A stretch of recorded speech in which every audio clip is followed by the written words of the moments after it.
E.N.D here. Day 13 for the spoilers of War of the Spark.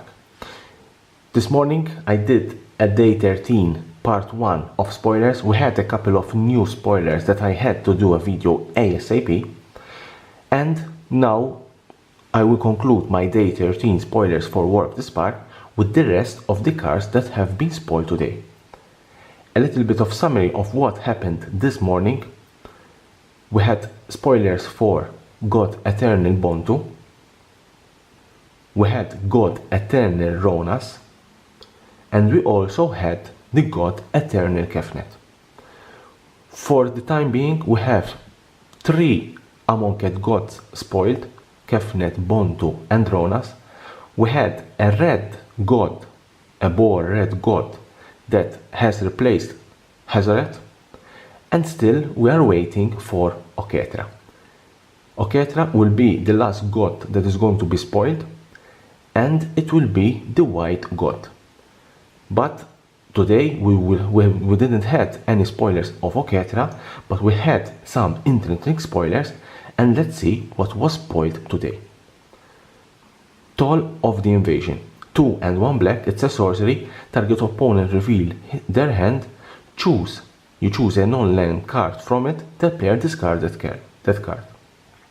Amas 1. Amas, you put a +1/+1 counter because it's Amas 1 on target army.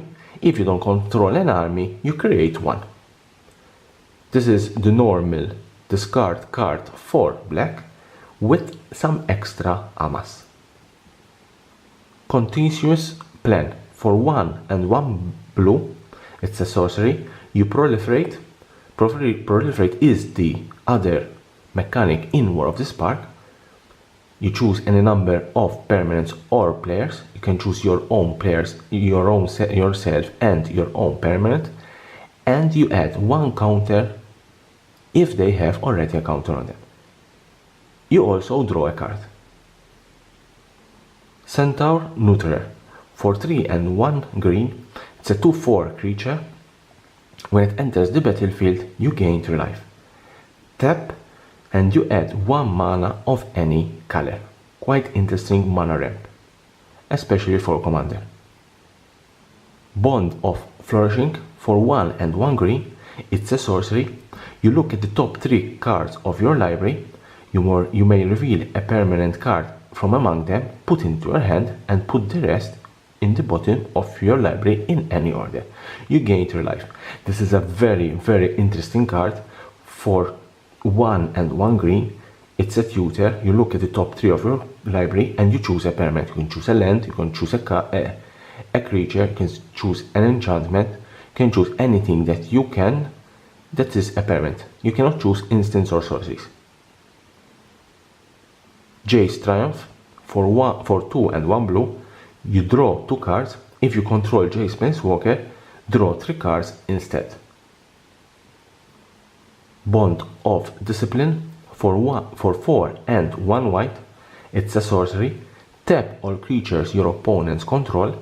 Creatures you control gain lifelink until end of turn. Very interesting, very good combat trick for white. Pledge of Unity. For 1 green and 1 white, it's an instant. It's a put a +1/+1 counter on each creature you control. You gain 1 life for each creature you control. This is a very good card.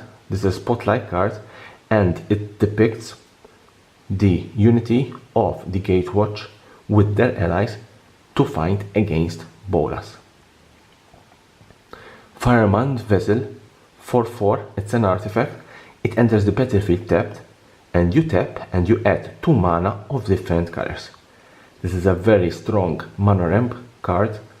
We'll surely see Commander's player, and it's a very interesting card for Commander.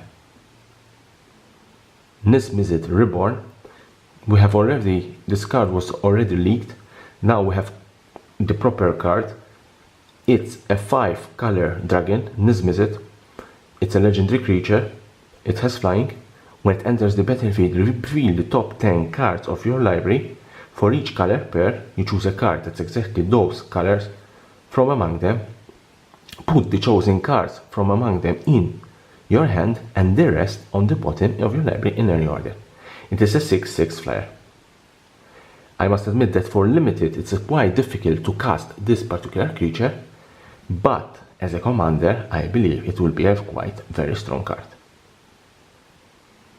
Last card, Spoiled. This is, I think, the best card that today has been spoiled. Finale of Promise. For X to red, you may cast up to one target instant and or up to one target sorcery card from your graveyard, each with converted mana cost X or less without paying their mana cost. If a card cast this way would be put into your graveyard this turn, exile it instead. If X is 10 or more, copy each of those spells twice. You may choose new targets for the copies. As I said, this is a very, very interesting card. This is a very, very strong card. And I have already seen some deck tech going around this card. These were the spoilers of day 13 for War of the Spark. We still have another week of spoilers, so stay tuned to my channel. I will cover all the spoilers for War of the Spark, and probably next weekend I will give my pre-release advice regarding War of the Spark.